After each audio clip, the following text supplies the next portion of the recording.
За сайн байцгаана өрхөн мөндөд үзэгчдээ ингээ Cat Talk podcast-ийн ээлж нэгэн дугаартаа бүгдээрээ тавтай байрал. За ингээ бичлэг эхлэхээс өмнө бүгдээрээ subscribe дараарай. Уйдгартай байна гэдэг чинь сайн байна гэд тэрний үг ихлэ нөгөө аль болох банк санхүү эдийн засгч ингээ доктортой уйдгартай байвал бүх юм ингээ зөв сайн явж байна гэдэг утгатай. Тэр бол бусдын итгэлийг өөрч явахаар бэлтгэгдсэн нэгэн. Түүний хааш явах зам балчир наснаас нь аль хэдийн тодорхой байжээ. Өнөөдөр бид түүний чимээгүй бодол даруй манлайлалын дотор оршиж буй нэгэнтэй уулзсан нь энэ юм. Бага насны амьдралаасаа та юу нэг дүрслээд ирэх ямар байсан? Угаасаа ингээд гэр бүлийн бизнест ороод ирээдүйд ажиллаа явна гэдэг нь бол угаасаа тодорхойлцсон. Тэгэнгүүт ч нэг жоохон юм зөрчилдөд байгаа юм шиг нэг тийм мэдрэмж аллаас авдаг байсан. Бяс өмнөлжсэндээ манай аав надад нэг үг хэлж ирсэн. Ухаан муутай хүн асуудалд одоо стрессддэг гэд. Яагаад вэ гэхээр шийдэж чадахгүй болохоор. Айгүй олон хүмүүс ярьж байгаа байхгүй том захирлуудыг хараад зөв өөрөөсөө ингээд ах манд настай хүмүүсийг хараад за энэ үнэстэй амьдралын учрыг олцсон өстой лаг хүн байна да гэж айгүй боддөө штэ. Тэгэнгүүт хизэж тийм байд хүн байна.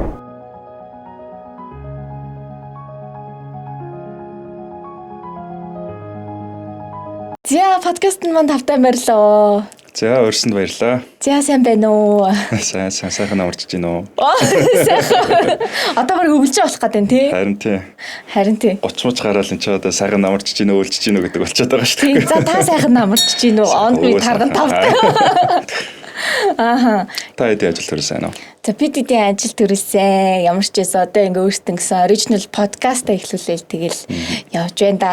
За подкастт орох сэтгэл ямар байна? Одоо ингээд анх удаа ер нь подкастт орж ийн үү? Яаж ийн?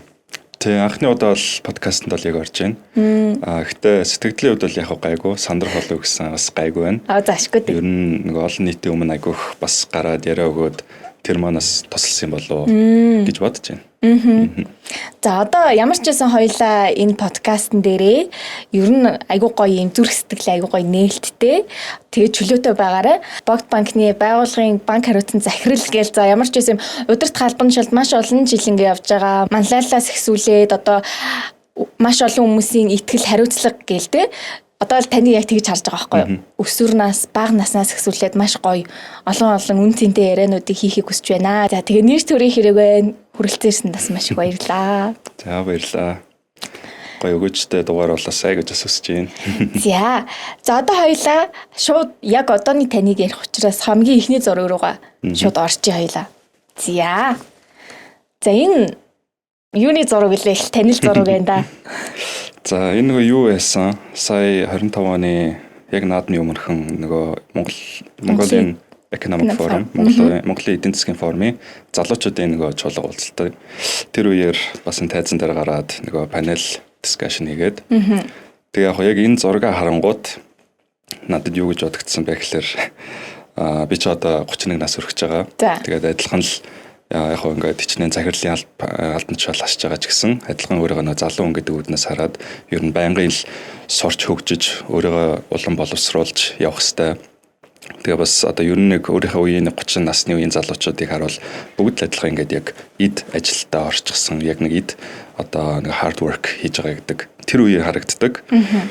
Тэгээд яг энэ зургаа хараад ерөөхдөө тэр нөгөө тайзан дээр гараад бас нэг панелд оролцох үеийг харангууд энэ зургийг харангууд яг нэг юм сэтгүүлэн дээр байдаг нэг ах нар шиг ч юм уу те нэг Forbes дээр гарцсан нэг ах нар ч юм уу нэг тийм зурагтаар гарсан ч юм уу нэг айгүй нэг тийм professional болцсон айгүй нэг тийм байр суурь олцсон ч юм шиг нэг тийм мэдрэмж надад төрүүлсэн.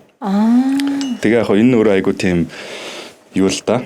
Би бол өөрөө одоо ингээд мэдээж адилхан л ингээд сураад хөгжиж явж байгаа болохоор өөрөө тэгэж нэг байр суурь олцсон одоо тийм өндөрлөгт хүрсэн гэж бол ерөөсөө өөрөө харахгүй. Тэгээд яг ийм нэг хоёр өөр одоо миний өөрийгөө бодож байгаа бодол тэгээд бас ингээд камерын дурангаар харж байгаа энэ зураг харангууд нэг юм хоёр нэг юм өөр мэдрэмж төрүүлээд бас айгүй тийм сонирхолтой санагдсан л да. Тэгээд ер нь бол яг энэ үе бол энэ зураг надад айгүй тийм сэтгэл мэдрэмж айгүй үлдээсэн зурагаас. Нэг өөрийгөө хүндлэнгээс харсан шүү дээ. Та нөгөө 3 зургуудаа сонгохдоо яг ямар надад сэтгэл үлдээсэн тэрийг харж агаад шилж сонгосоо гэж хэлжсэн шүү дээ. Ямар гоё юм. Яг ингээд сонгосон түүхүүдийнхэн сэтгэлээсээ хаалцчихсан гоё юм биш үү? За ингээд та ингээд айгүй олон шинжилтүүдийг ингээд өөртөө хийх ингээд сонирхолтой гэлдэгч штэ. Тэгэнгүүт та ер нь хамгийн сүүлд амьдралдаа ингээд хийсэн хамгийн том шийдвэр гэдгийг үл юу исэн бэ? Хамгийн том шийдвэр тий ер нь хамгийн сүүлдгийг хараад байдаг. яг ингээд хамгийн том шийдвэр өөрчлөлт гэж бодонгууд бас айгуу тийм юу илээ гэж бодд юм байна. Миний хувьд чи ер нь аль болох ажиллаач тэр амьдралаач тэр айгуу тийм доктортой авч явахыг бол хичээдэг. Бас нэг юм үг байдаг шүү дээ. Ялангуяа юу л да нэг банкны салбар болон нэг эдийн засгийн хувьд хэрэглэдэг байхгүй юу? Уйдгартай байна гэдэг чинь сайн байна гэд. Тэр нь юу вэ гэхлээр нөгөө аль болох банк санхүү эдийн засгч ингээд доктортой уйдгартай байвал бүх юм ингээд зөв сайн явж байна гэдэг утгатай. Тэгээд нэг хитрхи савлгаатай дээш доош явал энэ ч өөрөө нэг докторгүй байдал үүсгээд тэр нь магадгүй сайн ч хийж болно, муу ч хийж болно. Гэхдээ ер нь нөгөө ирээдүгөө төлөвлөхөд хэцүү ч юм уу нэг тийм докторгүй байдал нь өөрөө айгу хувийн сэтгэл санаалж гэсэн айгу докторгүй байдал үүсгээд хэцүү гэж боддог. Тэр утгаараа ер нь аль болох гэхдээ доктортой байна гэдэг мэдээж нэг тийм уйдгартай биш. Мэдээж ингэ шин зүйлүүдийг туршиж үзэн хийхийг хүсдэг, шинэ юм эхлүүлэхийг хүсдэг. За хамгийн сүүлд гоё юм гэвэл газрын теннис байгаад толох дуртай. Тэгээд секцэнд явдаг байсан. Тэгээд айгүй олон жил орхичаад сайн 3 жилийн өмнөөс ихэж дахиж тоглож эхэлж байгаа юм. Манай эхнэр бас сонирхдаг болцсон. Тийм хаана идэх юм бэ? Би бас сонирхоод байгаа шүү дээ. Ер нь хэд хэдэн клубүүд идэм байлээ. Тэгээд клубтэй нь холбоотой. Тийм. Теннисийн клубүүдтэй илсээд орчвол ер нь бас багш нартай байдаг юм уу? Тийм багш нартай. Зөө. Тэгээд манай эхнэр бас айгүй дуртай болоод ороод айгүй дуртай болсон. Тэнгүүт ч би нөгөө нэг яг тоглож ижил хүн ч өөрөө мэдэрнэ шүү дээ. Тэгээд хичнээн тайлбарлаад ойлгохгүй. Тэгээд манай хүн өөрөө дуртай болоод ойлгоод эхлэнгүүт яг ингээд хамтдаа тоглоод моглоод нэг нэгнийгээ тоглоход айгүй гоё дэмжээд тэр бол айгүй нэг тийм амьдралын хувьд гоё нэг юм шин зүйл болж орж ирсэн сая сүүлийн үед гэвэл. Тэгээд 7 хоногт хэр их явах уу?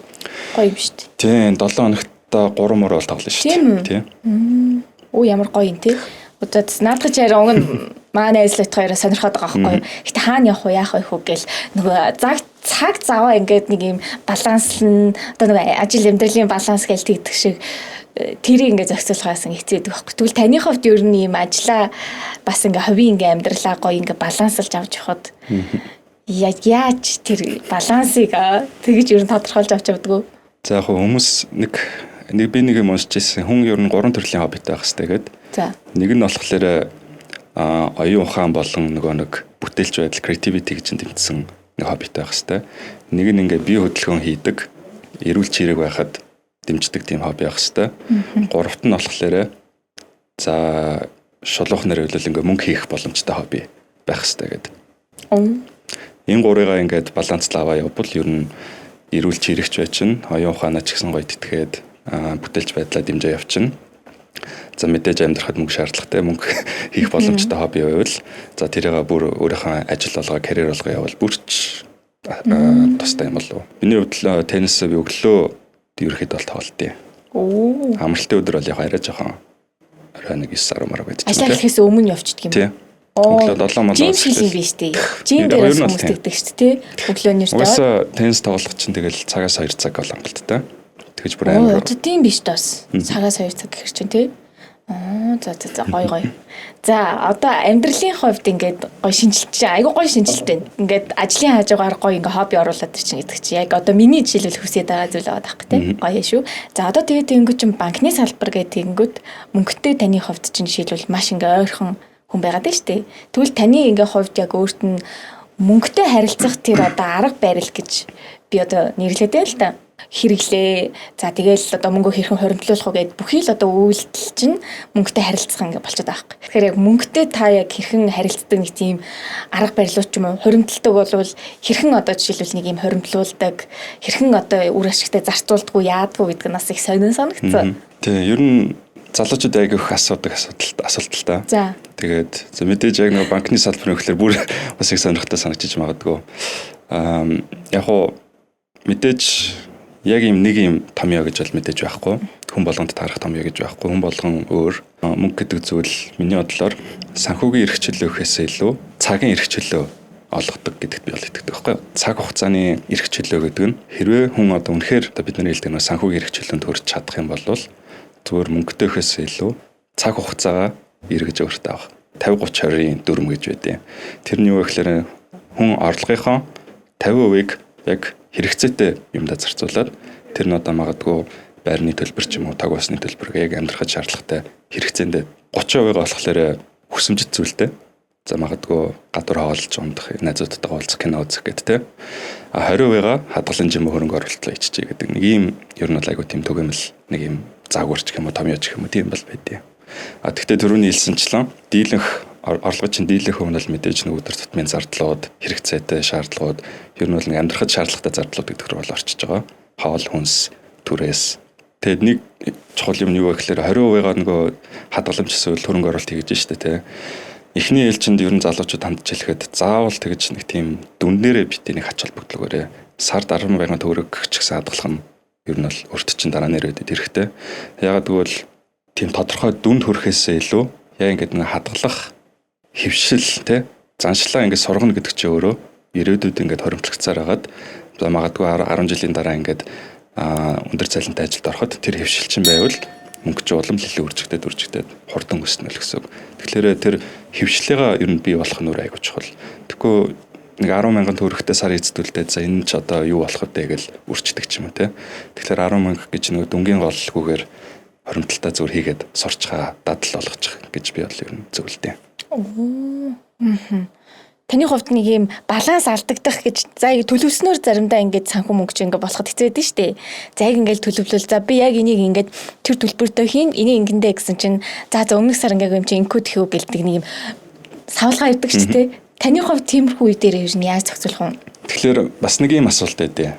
Мөнгө хадгал гэдэг яг хэдийг хадгалсан байх хэрэгтэй юм бэ гэл те. За магадгүй 20 наснда хэдийг хадгалсан, 25 наснда хэдийг хадгалсан байх хэрэгтэй ингээд бас адилхан мэдээж ийм тодорхой хариулт бол байхгүй. Гэхдээ хүмүүсийн бас нэг дэлхийд даяар мэрэгчлэлтүүдийн хэлдэг зүйл нь юу гэхээр дор хаяж 3-аас 6 сарынхаа хэрэглээний зардлыг гинтийн үед ашиглах зорилгоор гээд хадгаламж үүсгэжээ гэдэг юм лээ. Тэгэхээр нэг 3-аас 6 сарын одоо байрны түрээсийнхаа мөнгийг хадгалсан те. Тэр үеийнхэн бас мэдээж нэг хоол хүнсний зардлууд гэдэг нэг төрөний анхны нэг 50% гэдээсэн шүү дээ. Тэр зардлуудаа 3-аас 6 сарын хугацааныхаа хоримтлуулсан байх нь бол маш чухал. Тэн дээрээ нэмээд хоримтлуулж байгаа мөнгө чинь болвол яг нэг цэвэр одоо хөрөнгө оруулалт ч юм уу яг ирээдүйн хоримтлал гэдэг рүү бол тооцож болно гэд тэгдэм байлээ.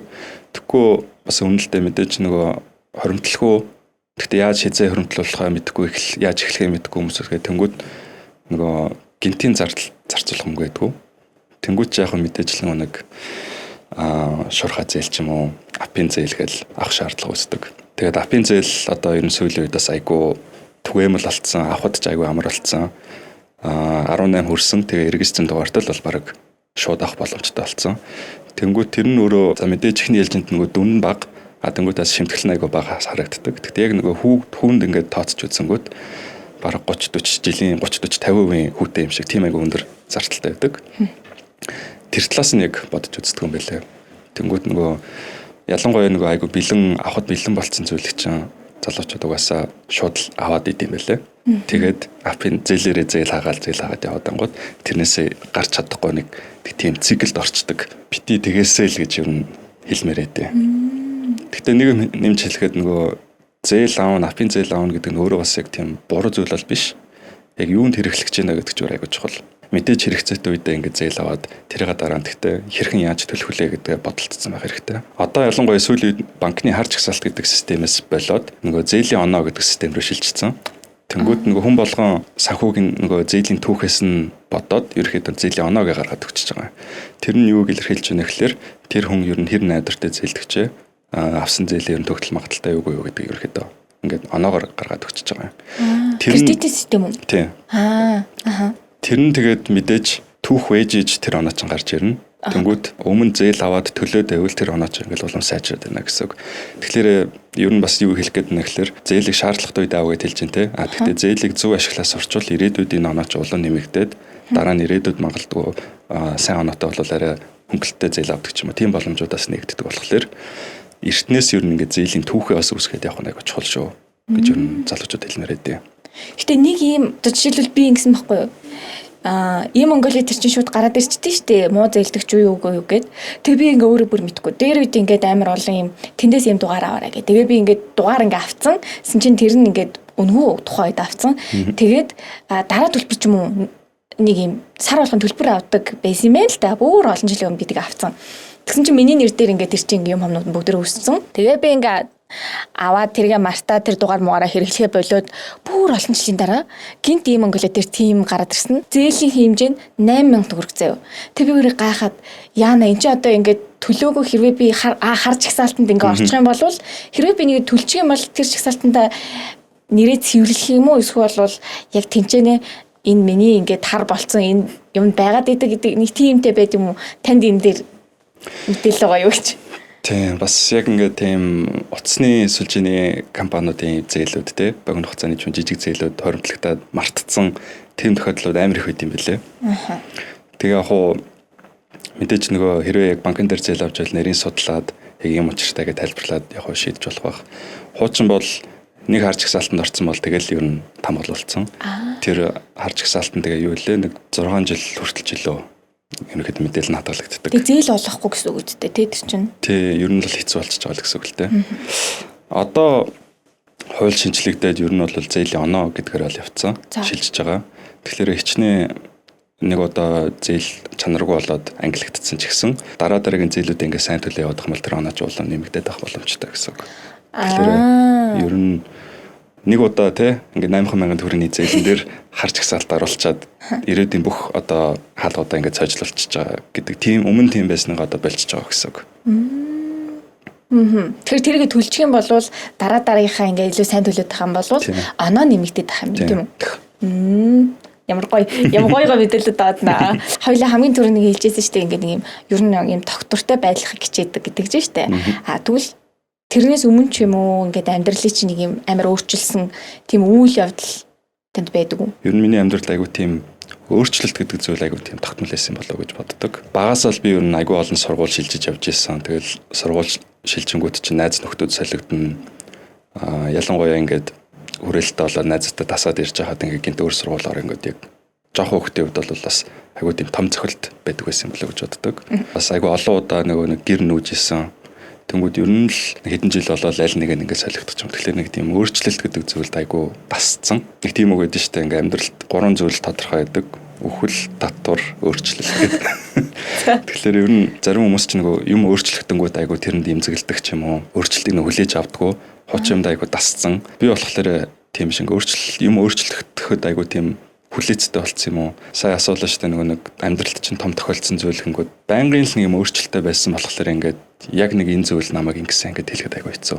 Амьдрал маань өөрөө л ингээд дандаа л юм угаас өөрчлөлттэй байдаг байсан. Тэр нь дасан зохицоод ингээд амьдарчдаг байсан юм шүү дээ. Тийм. Тэгээд би ингээд бодонгууд магадгүй ингээд өөрчлөлт ихтэй байгаад одоо ингээд доктортай байхыг хүсдэг юм уу? Эсвэл өөрчлөлт ихтэй байсаар байгаад ингээд амьдрал том юм болонгууд тэр ингээд энгийн зүйл юм шиг хүлээж аваад нэх ач холбогдлохгүй байд юм болов уу? Сонирхолтой.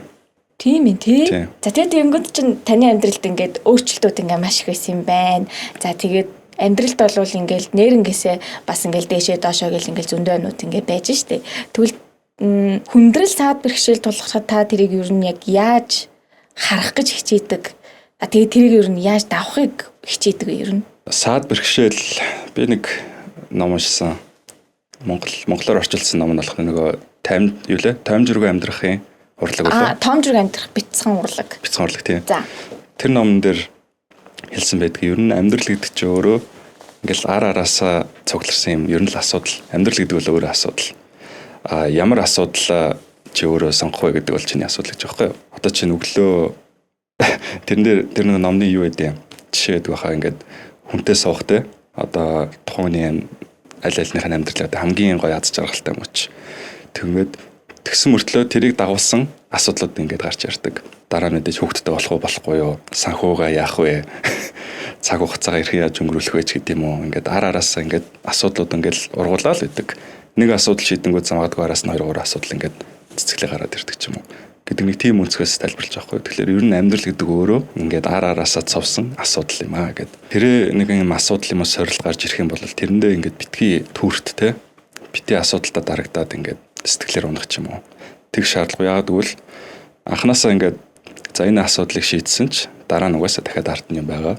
Тэгэхээр энэ нэг юм хөвшилтэй өөрөө хүн гэдэг талаас дасах хэрэгтэй юм болов. За мэдээж асуудлуудын хувьд жижиг том гэдэг байгаа. Ач холбогдол ихтэй асуудлууд байгаа. Тэрнээс хамаарад хэрхэн шийдэх вэ гэж одоо яг тухайн нөхцөл байдлаас л хамаарна л да. Бяс өмнөлжсэндээ манай аав надад нэг үг хэлж ирсэн.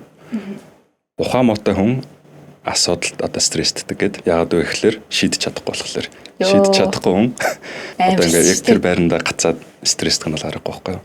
Тэгэхээр хүн одоо ингээд толгоогоо ажилуулад энэ асуудлыг хэрхэн яаж давах уу гэд одоо сэтгээд бүтээлч байдлаар бодоод ч юм уу. Мэдээж л яг асуудал болон сорилт гэж харна. Гэхдээ нөгөө талаасаа энийг хэрхэн яаж давах вэ гэдэг би яах вэ биш яаж давах вэ гэдэг талаас нь хүн бодох хэрэгтэй юм болоо.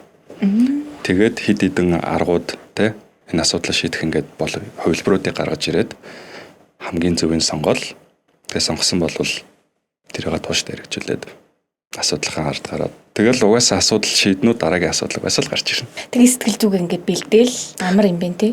Тэгэхээр яг асуудал тулгарна ирж байгаа тэр асуудлыг хэрхэн харах вэ гэдгээ за энэ асуудлыг ямар ч сан давчий. Асуудал бол угаасаа л ийм байх байсан гэл ингээ харчих нь байна. Тэгээд тэрийгээ за тэгвэл яаж давах вэ гэд ингээд. Тийм. Гэтэ бас тэтэрхий нэг тийм бас нэг робот ч гэж болохгүй шүү дээ хүн чинь амьдрал юм чинь. Асуудал гарлаа за яаж шийдэх вэ гэл ингээд нэг юм робот шиг дайрах нь бас өөрөө бас сонирн бах мэдээж нэг асуудал хүндрэл гарч ирвэл хүн чинь мэдээж эмоц мэдэрнэ. За магадгүй уйлн готорно гэл тэрийг мэдэрч хүн бас магадгүй уйлаад ч юм уу тийм эмоцоо гаргаж иж нэг юм цэнэглэгдээд дотор хоримтлогцоо магаа гаргаад нөгөө бухимдалтай биш яаж шийдэх вэ гэдэг руугаа илүү энерги төвлөрүүлэх боломжтой болов гэж боддог. Тэгэхээр арай нэг юм амар цикл болчихж ш тэ. Тэр чинь угаасаа нэг юм тойрог байна те. Бид нар нэг юм тойрогонд орчдгоо гэл ингээл нэг яриад идэг ш тэ. Хүн ер нь айгу тийм одоо англиар бол relative гэж байгаа. Тэгэхээр ер нь нэг тийм харьцангуй байдлаасаа тийм өөрчлөлт мэдрэмжийг авд юм болоо. Доор зэгтээ байж байгаа дээшилснээсээ аз жаргал мэдрээд тэгээ тэр зэгтээ сая илтгэр ингээд байгаалах юм бол тэр ингээл ингийн болчдөг. Тэгэхээр хүн өөрөө угаасаа нэг юм гоё мэдрэмжийн төлөө аз жаргалын төлөө тэмүүлж идэг болохоор ер нь доод цэгээсээ дээшлэхдээ тэр мэдрэмжээ аваад буцаж унаад тэгээ дахиад ингээд дээшлэх одоо нэг цикл гэж ярьсан шүү дээ. Тэндээсээ ингээд аз жаргалаа мэдрээд тэр нь л ер нь хүний хувьд одоо нэг аз жаргалын эрэлт гэдэг юугаа биелүүлж явд юм болоо гэж боддیں۔ Цаг ингээд хэлж байна.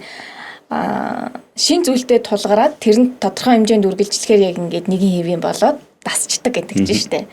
Таны хувьд юу нэ амьдралдаа хэрэгжүүлдэг нэг тийм юу байдгүй? Дадал зуршил гэж байдгүй. Би ер нь айгу тийм гараараа юм хийх дуртай. Багасаа л нөгөө легогоор айгу тоглох дуртай. Одоо ч хүртэл үе өөртөө зориулж лего авч угсардаг. Оо ямар гоё. Тэнгүүд ер нь ин гараараа юм хийхээс айгу их тийм аз жаргал авдаг шүү. Тэнгүүд за лего хийж болж юм. Тэгээ өмнөөс хэлжсэн нөгөө тийм мотор юм урлаж хийж бас сонирхож үзчихсэн. За дээрэс нь хөгжим тоглох дуртай. Тэгэхээр нөгөө гитар төгөлдрөөр гээл бас ингээд тэг гараараа ингээл юм хийгээд 2-3 жилийн өмнө бас тийм удирдлагатай тоглоомд айгу бас сонирхож орсон. Тийм удирдлагатай машин, удирдлагатай онгоц гээл.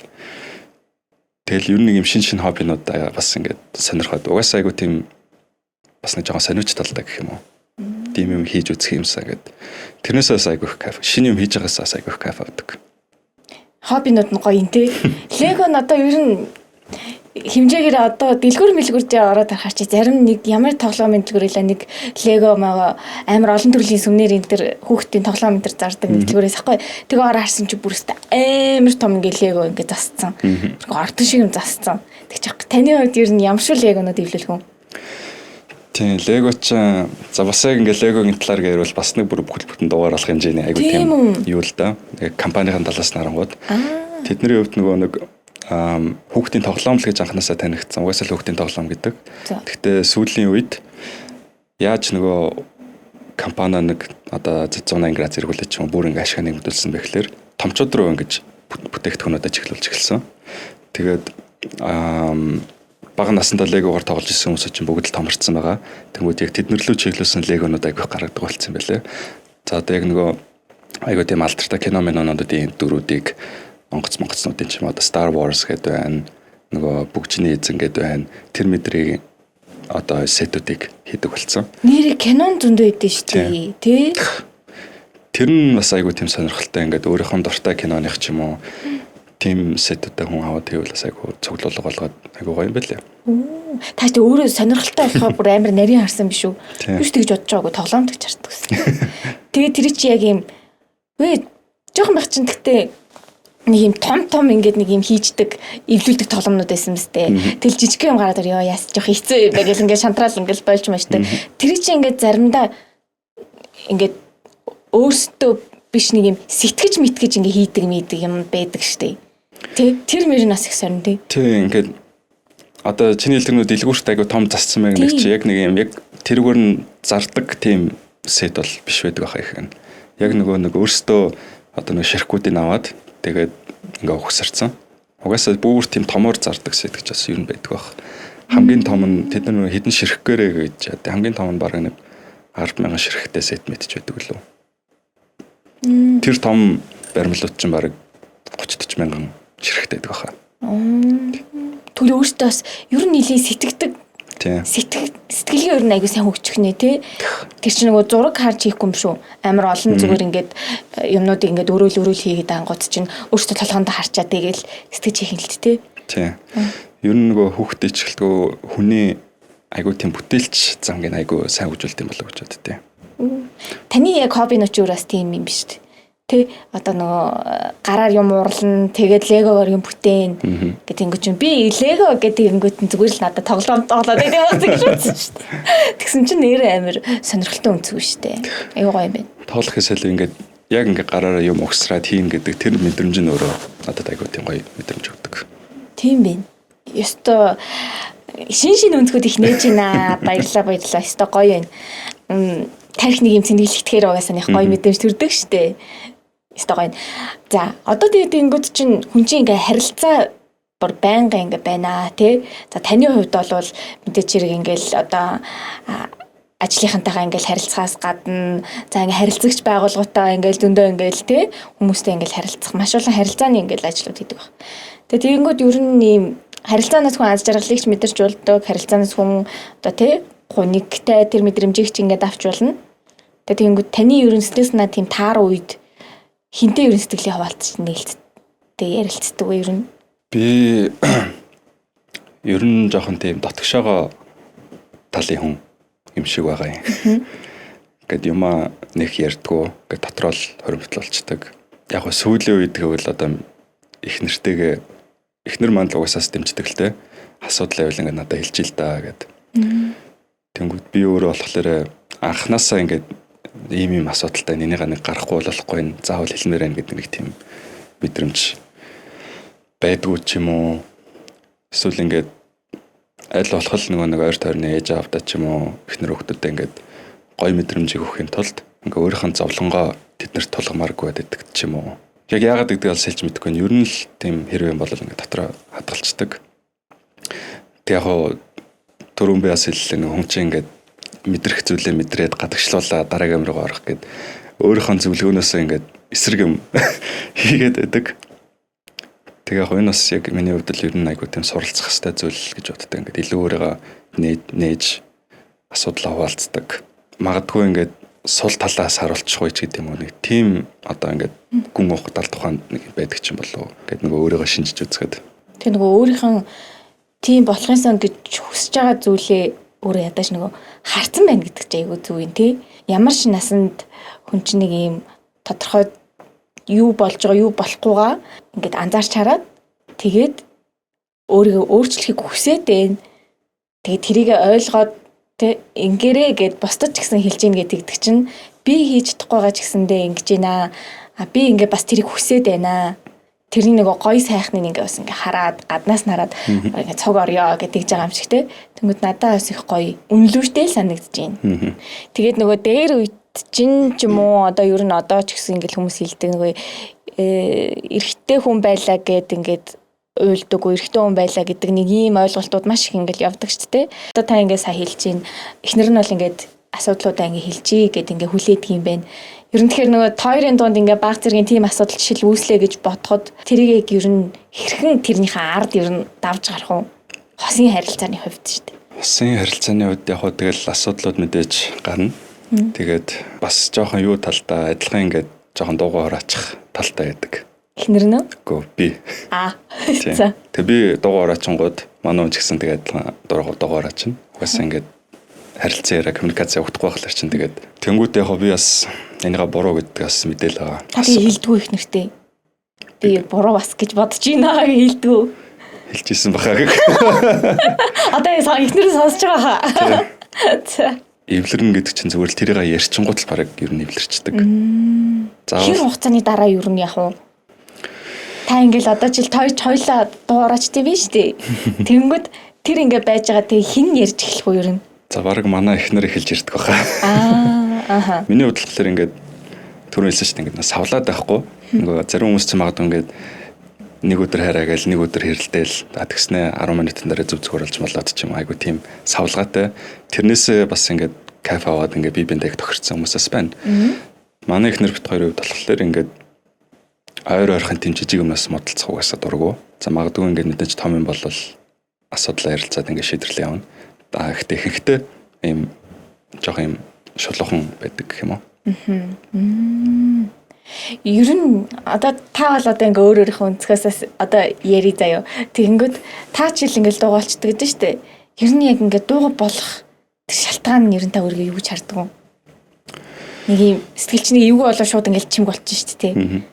Тэгэнгүүт та одоо ингээ ирчүүдээ бараг төлөөлж ярих нь шүү дээ. За яг миний хувьд би зөвөр ингэж боддтой. Асуудлыг ингээд ярилцаад ингээ гүнрүүн шалтгаан руу нөрөө ингээ ярилцаг би ингээ өөрхөн талаас ярина шүү дээ. Тэнгүүд магадгүй миний хэлсэн юм манай эхнэрийг дахиад уурлуулчих вэ. Эсвэл нэг анхны асуудлаас ингээ бүр ингээ хайлаад өөр юмнөр ингээ шилж ингээд бүр ингээ асуудлыг хөндрүүлчих вэ гэдгээс нэг жоохон имэдэг гэх юм уу. Нэг асуудлыг улам хөндрүүлэхгүй тулд ингээ зүгээр дотроо хоримтлуулаад дуугаалцдаг ч юм гэж би бас өөрөө ер нь хардیں۔ Тэгээ тэр үйлсэнчл нэг дуугаа байснаар асуудал шийдэгдэхгүй. Тэгээд энэ одоо ч гэсэн ингээл суралцаал явж байгаа зүйл гэж боддог шүү дээ. Тийм шүү дээ. Амьдралынхаа туршид би одоо жишээлбэл одоо ингээ найзлуудаа бит хоёртаас яг ингээ ихэнд амар их тийм асуудлууд ингээ гарсан байхгүй. Бит хоёроос яг ингээл хоёр талтай чимээгөө суучин заяа. Нэг юм эвгүй юм болоод би чимэг болонгууд манай найзлаас ингээ чимэг болчихно. Тэгээд ингээл чимээг онгот миний би бүр бактериал заа ёо гээл ингээл тэгэл дуурхайн хөлийгээд байгаа байхгүй юу. Би ч өөрийгөө одоо яг ийм ер нь ингээ чимээгүй болчихно гэж ер нь боддог байгаагүй. Яг энэ ихэнх үедээ тэгээд санагдчихсан байхгүй юу. Та нөгөө өөрийгөө ер нь яагаад юм болоо гэл ингээл өөрийгөө ажиглаж харж штэ. Тэгмэл би бас яг тухайн үедээ ч юм уу ингээ дараа нь ажиглаж хараад ямар дүгнэлт гарсан бэ гэхээр тухайн үед одоо жишээлбэл мэдрэгч байгаа мэдрэмж болов шууд ингээл хүн чинь нөгөө ямар нэг мэдрэмж ингээ мэдрэхтэйгээр сэтгэл шууд ингээ хөдлөн штэ. Сэтгэл хөдлөж байгаагаар би ингээд илэрхийлэл ярих боломжос бай, сонголт байна те. Ярих сонголтыг бол хийдгүүл юм л та би. Жишээл маа найзлууц юм байна таахгүй. Яагаад чимээгүй байгаад байсан бэ ингээ бодоод үзэхээр нөө хүнээ өвтөгчгүй гэдээ тасаа хэлж шít. Яг тэгж би ч гэсэн боддог гэсэн. Тэгээ маа найзлууц яг тэгж ингээ бодоод байсан гэдгийг сүүлд хэлжсэн байхгүй. Яг тэгэхээр би тэр хүнд ингээ хайртай. Тэгээ манай хүн ингээ надад хайртай. Тэгээд өөрт тулгарч байсан энэ мэдрэмж зөв бурууг нь мэдэхгүй энэ авцсан мэдрэмж маань чээсээ хамраад би эмоцоо тэр хүн ингээ гаргаад илэрхийлчих юм бол амар өвдөнө гэж бодоод тэгээ яг юу гэж илэрхийлэхээ мэдэхгүй дотор ингээ бужигнаад байдаг. Тэг ингээл чимээгүй ингээл байгаал. Тэгэл нөгөөхийнхэн дуурахыг хүлээгээс нөөж яг бас адилхан мэдэрдэг байсан юм байлээ. Тэг бит хоёр ингээ сүулт танаа өдрөөсөн бит хоёр одоо суралцаал явж ингэсэн шиг яг ингээ суралцаал ингээл яваад ангууд нь яалч чарахгүй энэ орчлын ертөнцийн дээр анх удаа л хин амьдарч जैन өөрөө өөртөө ч хүн насан туршдаа таньж мэдэх гэж явж байхад нөгөө дэрэгдэх хүн ч гэсэн намайг бас ингээ таньж мэдэх гэж ингээ явж ин гэдгийг ингээ ойлгоод тэгээ ярьсан байхгүй юу. Тэгээ ингээ ярьсан чинь миний хувьд болохоор ингээ юм аргадуулах гэж юм уу сонсоод өгөөсэй ч юм уу те тэгж амар хүсдэг байсан чинь нөгөөх нь болохоор яг юу гэж хэлэх учраа амар болдгоо гэдэг шиг ийм яриан дундаас нэг тиймэрхүү шийдлүүд ингээ орж ирээд тэгэл ер нь бол ингээ асуудаг чинь хэрвээ ингээ бит хоёрын жишээн дээр бол ингээ чимээгүй байгаад байсан нь зүгээр л ингээ өвтгөгч болов энэ мэдрэмжийн зөв буруу мэдгүй ээжж би тэр хүн өвтгөгч болов гэдэг мэдрэмжээс амар чимээгүй байгаад байсан. Тэнгүүд нь таны жишээлбэл амар адилхан юм шиг санагдчихж байгаа байхгүй юу? Тийм. Түгээмэл юм те ер нь бол. Тийм амар сая л адилхан санагдаж байна. Мэдээж хэрэг хос олхон чинь л өөр юм чинь.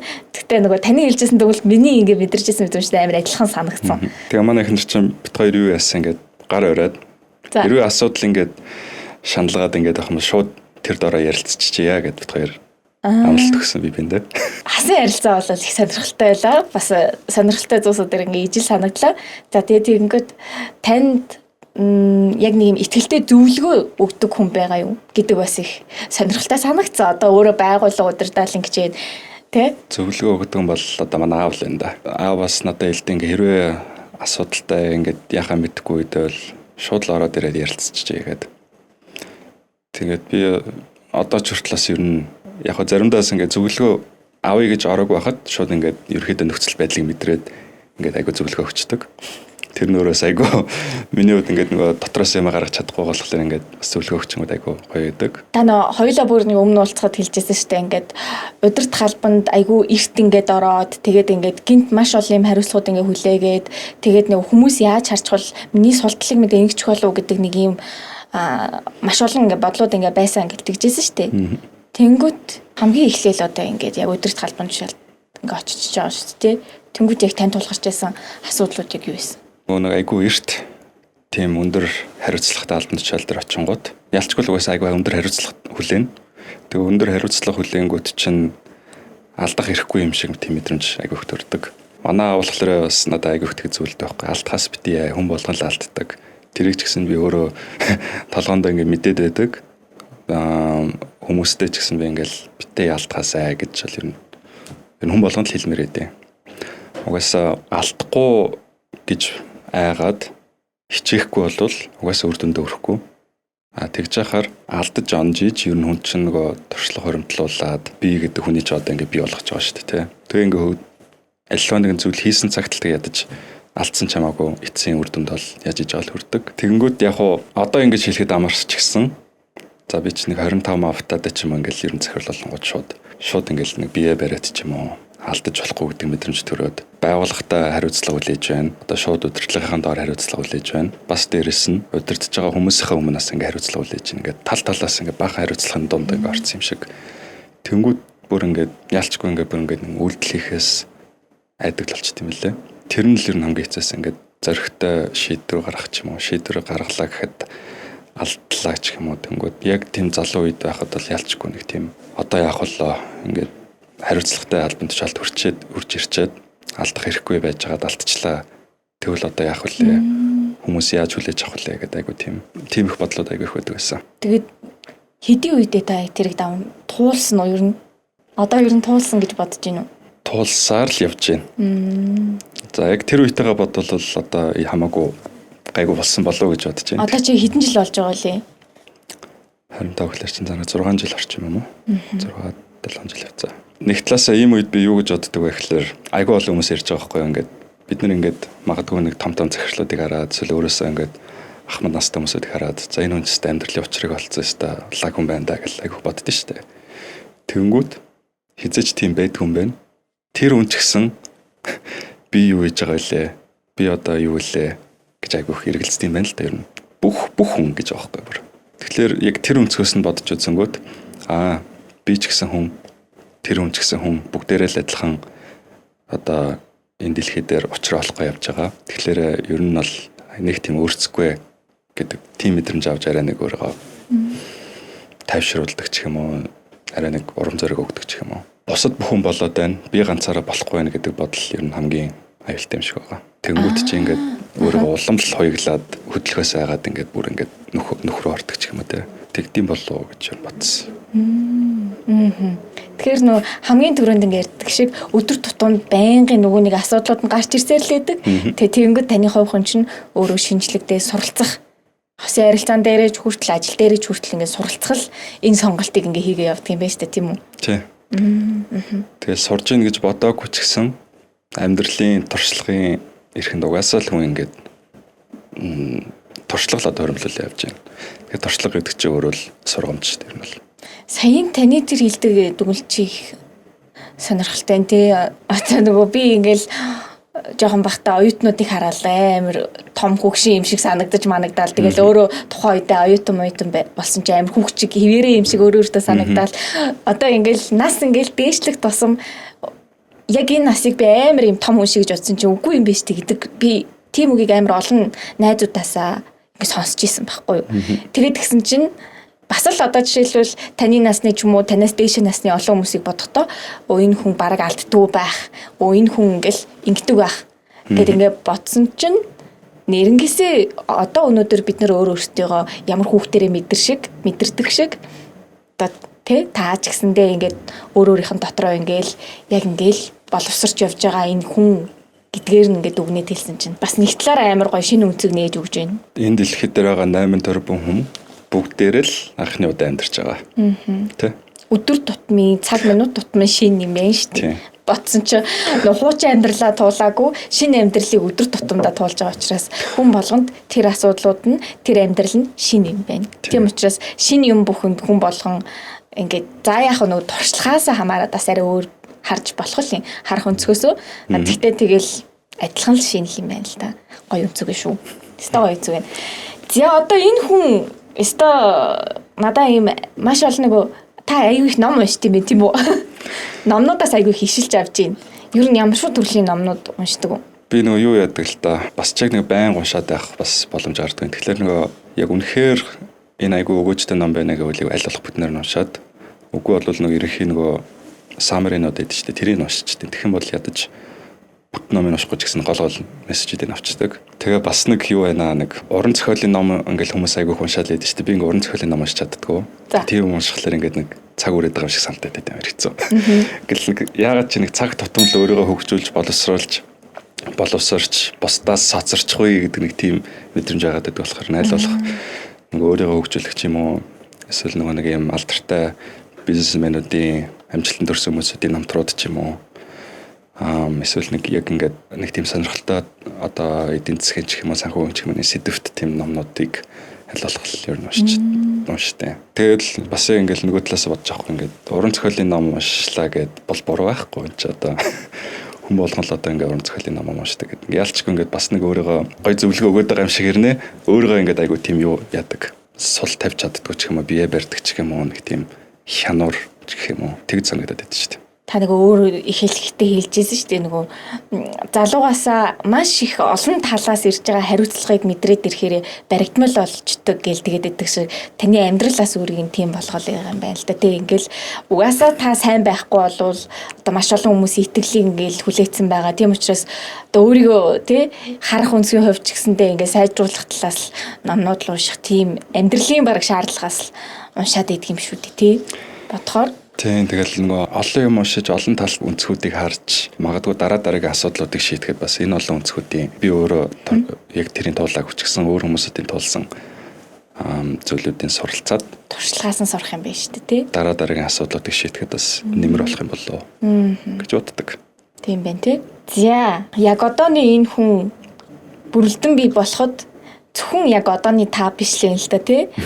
Яг одооны таны харах үнцэг бүхий л амьдралынхын туршид өнгөрсөн өчигдөрч хүртэл таны өнөөдрийг ингээ бий болгож байгаа. Тэгэхээр таны өмнөх одоо туулж ирсэн замнал энэ түүхэд надаас их сонирхолтой байна. За тэгэхээр хоёлаа яг одоо хоёр дахь зураг руу оръё. Оюутан байгаа төгсөж байгаа үеийн зураг юм уу? За хэдэн насны үе вэ? Бакалавра төгсөж ирсэн 2015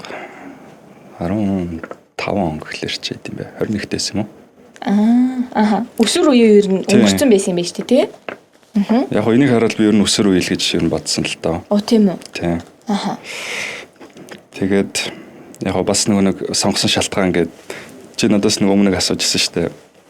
Таныг яг өөрийгөө үнэхээр нэг бахархсан үе хизээсэн бэ гэдэг. Тэгээд энэ үе бол ер нь бодогдсон. Яг за мэдээж л хүн болгоны хувьд ингээд сургуулийн амжилтаа төгснө гэдэг бол тухайн айгуу тийм бахархал байдаг. Миний хувьд болохоор 10 жилдээ яг л нэг алтан дундад сурагч байсан. Мууч биш, сайн биш. Тэгтээ ингээл сураал байна. Ингээд хизээч нэг цойлж гарч ирээд сайн дүн аваад ч юм уу тэгжис үе байгаагүй. Тэгээ бодоод үзэхлээр ингээд мэдгүй нэг тийм мангар байсан мөхлөр бас үгүй. Тэгтээ бас те бүр юм гавал байсан мөхлөр бас үгүй. Тэгтээ ер нь хүн яг ингээд нөгөө хичээвэл үр дүндээ өрнө гэдгээ би яг их сургуультай яг мэдэрсэн. 10 жилээ тэгэл ер нь дундаж төгсчөөд оюутан болоод яг юу болсон юм мэдгүй гинт нэг ухаарал ер нь за би үнэхээр ингээ өөрийгөө дайчлаад хичээлээ сайн хийгээд явах хэрэгтэй байна гэдэг нэг тийм гинт нэг юм ухаан суусан гэх юм уу. Тэгээд ихтэй сургуулаа би ер нь бол маш сайн дүн аваад төгсөж исэн. Энд чинь тэгээ гадаад юм ш та төгсөн та? Швейцарт төгсөж исэн бэ. Санхүүгээр сураад. Санхүүгийн мэрэгчлэр бакалаврын төгсөлт юм биш үү те? Тэгээд ер нь нөгөө дипломын ажиллаж гисэн за би энийг бүр хийж чадах болов уу гэж бодож исэн. Тэгсэн чинь ер нь боддог байсан. Тэгээд тэр чинь бүр ингээ эртнээс 2-3 сарын өмнөөс бүр ингээ төлөвлөөд өдөр болгон нэг жоохон хийгээд миний бас нэг сул тал ингээ юмыг жоохон хойшин тавьж байгаад гинт өмнөх өдөр нь ч юм ингээ хийдэг нэг тийм сул талтай байдаг байсан. Тэгээд нөгөө дипломын ажлаа би чи ингээ өдөр болгонд би нэг 200-аас 300 бичиж шүү гэл. Тэгээд ингээ урт хугацааны хувьд төлөвлөлт хийхдээ хүртэл би ингээ өөрийгөө гайхаад би бүр ингээ чаддаг байсан юм уу гэл тэ. Тэгээд дипломын ажлаач амжилттай хийсэн, хичээлээч амжилттай гээд ер нь бол 3.8 голчтомтой төгсөж исэн. Тэгээд л 4 байсан юм уу? Тийм. Тэгээд би бол ер нь өөрийгөө яг энэ үед хамгийн их тийм бахархах мэдрэмж болс төрсөн. Нөгөө ийм байдгийн байхтайг өөрийгөө гайхчихсан байж тээ. Боломжгүй зүйл нь боломжтой болт юм байна гэдэг юм харах үнтэй шүү дээ. Тэгээд та яага өсвөр нас гэж батсан яг энэ үеийг. Одоо ингээл боднонгууд бараг л 10 гаруй жилийн өмнө болчихлоо. Яг нэг тийм. Яг залуу гэж бодвол тий. Тийм. Яг тэр үйл бодогдлоо л доо. Ер нь таны өсвөр нас яг ямар байсан? Өсвөр нас чи ер нь бол нэг юм осон дээр явж буймэд эцэгтэй үе гэж нэрлэдэг юм бил. Яг тэгэхээр өсвөр насанд одоо эцэг өөрөөр харахаас ихсүүлээд өөрийгөө өөрөөр харна, эргэн тойрон өөрөөр харна, бүхэл зүйлс юм шин болдог. Тийм учраас нэг юм хомигдмал болдог ч гэдэг юм уу, нэг юм маш олон зүйлсүүдийг юм эргэжүүлдэг үе юм уу гэдэг байгаа байхгүй юу? Тэнгүүд та яг тухайн үед яг өөрийгөө юу гэж харддаг байсан? Амьдралыг ер нь юу гэж харддаг гэсэн үгтэйсэн? Нэг талаас ямар ч хэмдэ тийм зөвхөн нэг энгийн байх юмсаа гэж айгу боддог байсан. Өөрөө яг нэг тийм амар гаж ч юм уу нэг тийм гэж боддог байсан л та.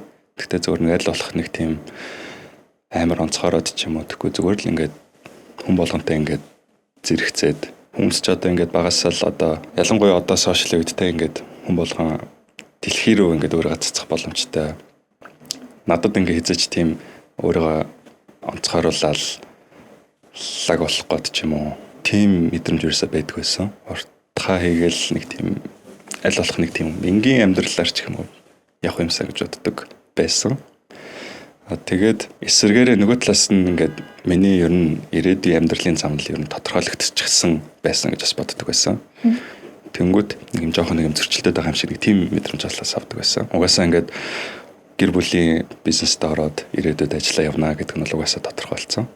Тэгэнгүүт ч би юунд дуртай байлаа, би ер нь ямар мэргэжил хийх вүлээ ч гэдэг юм. Тийм юм бодох боломжгүйгээр шууд л за угаасаа л ингээд бизнес авах уу, би энэ чиглэлээр л угаасаа ажиллана. Угаасаа л гэдэг нэг тийм мэдрэмж агих байдаг байсан. Тэгэнгүүт юу айгүй их бахархал төрүүлж ирсэн бэ гэдэг асуултан дээр би их хамгийн анх юу илээ гэдэг нэг эргэлдэж ирсэн те. Тэгэнгүүт ингээд би юунд дуртай байлаа, би юу хиймээр байгаа байлаа, би юунд бахархаж ирсэн бэлээ гэдэг тийм мэдрэмжийг ерөөсөө бодолцож байгаагүй байсан болов. Энгийн байх хүсэл ер нь юунаас болж үүссэн? Энгийн зөвөр л нэг гоё найзтайгаа энгийн ингээ хүүхдүүдтэй хийдэг зүйлийг хийгээд айгуу тийм л бай гэж боддог байсан. Яг хөө тийм байгаагүй гэж бол хэлж байгаа биш. Зөв ер нь яг тэр үеийг бодонгууд ер нь нэг тийм бодолтой л байдаг байсан. Та яг энэ үедээ ер нь би нэг хийчлээ гэж үдээ гэдэг тэр мэдрэмжийг авсан гэдэг чинь штэ. Яагаад өөрийгөө чадахгүй гэдэг мэдрэмжийг авсан юмсан? 10 жилдээ тэгэл жил болгол дандаа дундаж аваад ангууд ч. Өөрийгөө тэгээ тэрүүгээр яг тодорхойлцсон байсан байна тий. Тэгээ яг ингээд ер нь жоохон хангалттай хичээдэг байсан болов. Би болохоор юу яа дээ өөрөөс ингэж боддог ингээ юмыг хурдан сурдаг. Гэхдээ бас н хурдан мартчихдаг. Зарим хүмүүс ч нэг юм ойлгох гэж яг уддаг мөртлөө насан туршдаа ингээд тэрийг мартдаг гэсэн хүмүүс байдаг шүү дээ. Би болохоор яг эсрэг нь тэнгүүд ингээд хичээл дээр одоо юм сураад ч юм уу тэрийг тэгээд дараа нь айг хурдан мартаад тэгээд нэг бас дээрэс нь өөрийгөө нэг бүрэн дайчилдаггүй нэг хичээдэггүй байсан болов. Тэгээ магадгүй 10 жилээ төгсөөд их сургуульд оронгууд гинт энэ ч одоо юу илээ гэ насаараа л юм дундаж байх юм уу гэдэг мэдрэмж орж ирээд ухаарсан юм уу гэдэг ч юм уу тийм байна тий. Тэгээ яг ийм амжилт ингээд энэ амар том амжилт шүү дээ тийм үстэй. Тэгээд ингээд чинь ийм амжилт хийчихэр чинь хүн болдгийм байх чаддгийм байх гэдэг мэдрэмж ингээд авсан юм байна л тий.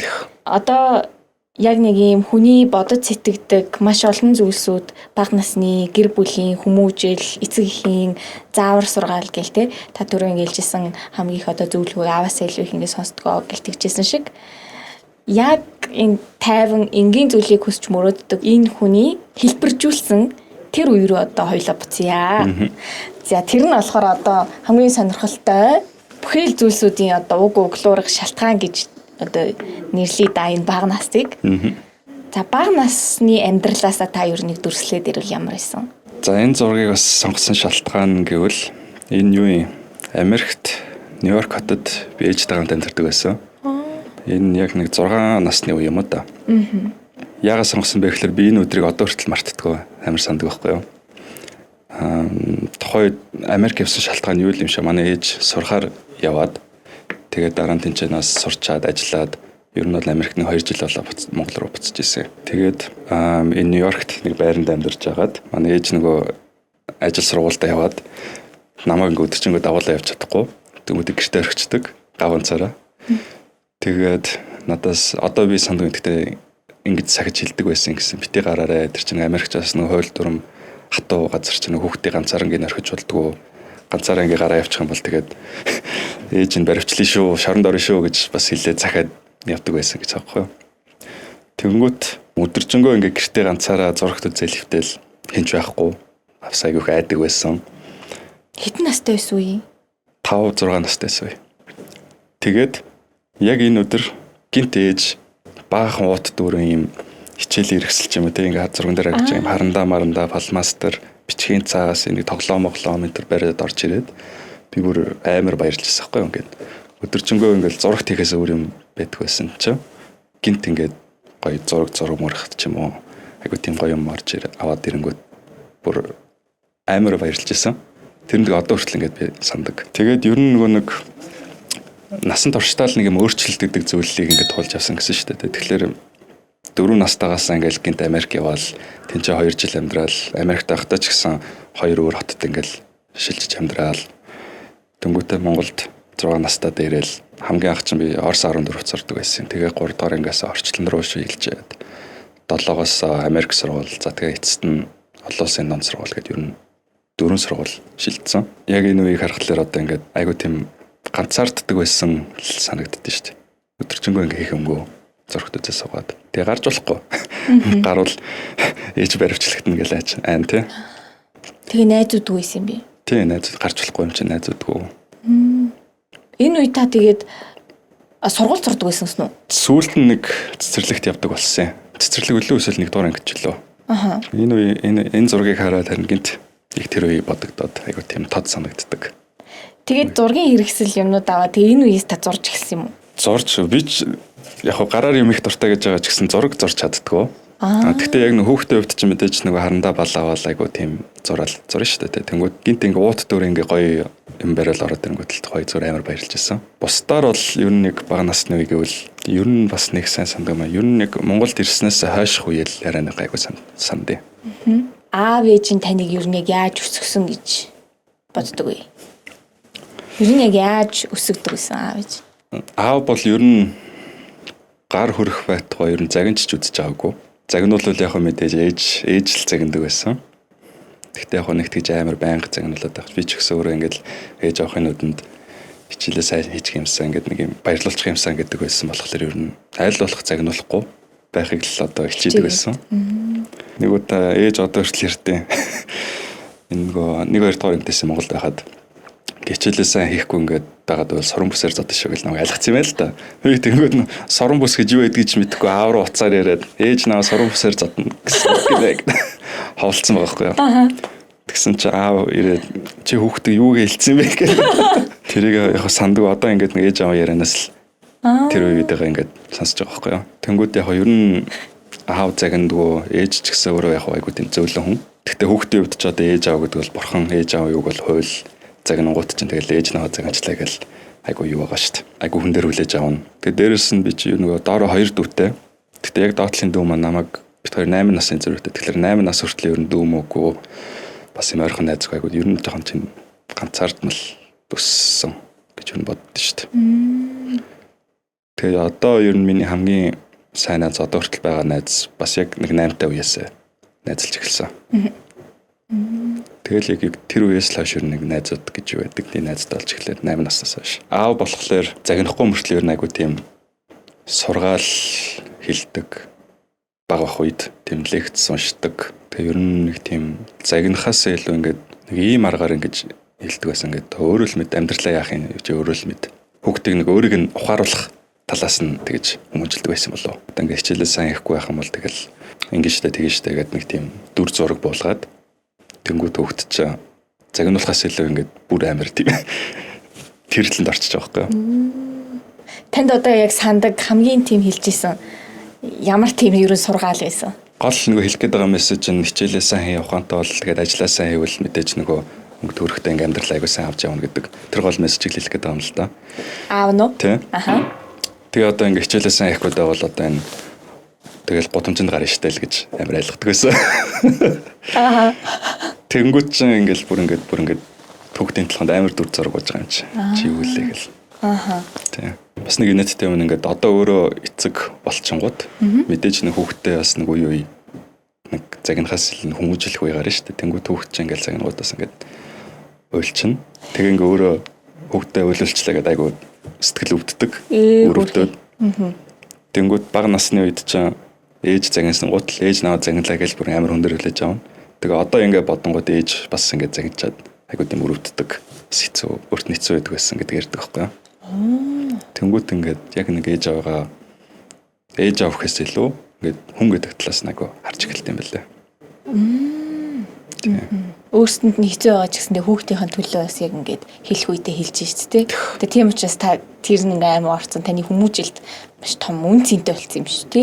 Тийм болов те. Таны ер нь ингээ хамгийн амьдралаас авсан хамгийн том ухаарал одоо харахад юу вэ? Төрөний нөгөө нэг ярьсан сэдвүүрэнд одоо амьдрал гэдэг чинь өөрөө тэр чигээрээ коммуникац гэж байгаа шүү дээ те. Хичнээн том мундаг байгууллага гэх юм уу нэг том бүтэц гэх юм уу нэг институт гэх юм уу ингээд юмыг айгууд нүсрээр нь хардаг. А гэтэл тэрийг ингээд ажилуулж байгаа зүйл нь өөрөө хүн байдаг. Тэгэхээр ер нь юутаач харьцаж исэн, юу ч хийж исэн нөгөө талд нь ер нь л дандаа л хүн байдаг. А тэгэнгүүт хүний коммуникацаар дамжуулаад юмны учрыг бол ер нь олох боломжтой. Одоо яана гэж бодоод шаналаад байхгүй. Төрөний хэлдэг чинь яаж шийдэх вэ гэд хүнтэй харьцаад хүн л байгаа юм чинь асуудлыг шийдэх бол боломж заавал байж л таараа. Тэнгүүд л нөгөө нэг аавын хэлдэг сургаал те. Ухаан модоо хүн л асуудал шийдэж чадахгүй стресстэй юм аа гэдэг. Энэ бүгд ингэ тийм холбоотой юм болоо. Тэгээд нөгөө төрөний миний хэлдэг нөгөө хүнийг лаг мондогч гэдгээр нь чим хараад тэр хүнстэй бүх амьдралын утга учирыг олцсон би яаж үдэн юу ч гэж бодохоос илүү тэр хүн адилхан би юу хийж байгаа вэ гэдэг тийм эргэлзээ хүн болгонд байдаг гэдэг юм ойлгосны эцэст ер нь асуудал шийднэ гэдэг бол нэг тийм том зүйл бол биш гэдгийг ойлгосон гэх юм. Амьдралаараа ойлгож авсан биш үү? За одоо ингээд танд ер нь яг нэг ийм 3 үеийн түүхэн зурагнуудаа харж ярих яг ямар санагдсан? Тэгээ нөгөө подкаст эхлэхээс өмнө нэг иймэрхүү структуртай гээд яриад тэгэнгүүт одоо би энэ зургаач гэсэн альбомноос ухаж олж авсан. Тэнгүүд нэг хуучин зургнуудаараа бас нэг амьдрал одоо өдөр тутмын амьдралдаа ингээд хүн чинь амиг энерги зарцуулж болох ер нь нэг хуучшаа ер нь айгу боддгоо мартчихдаг гэх юм уу.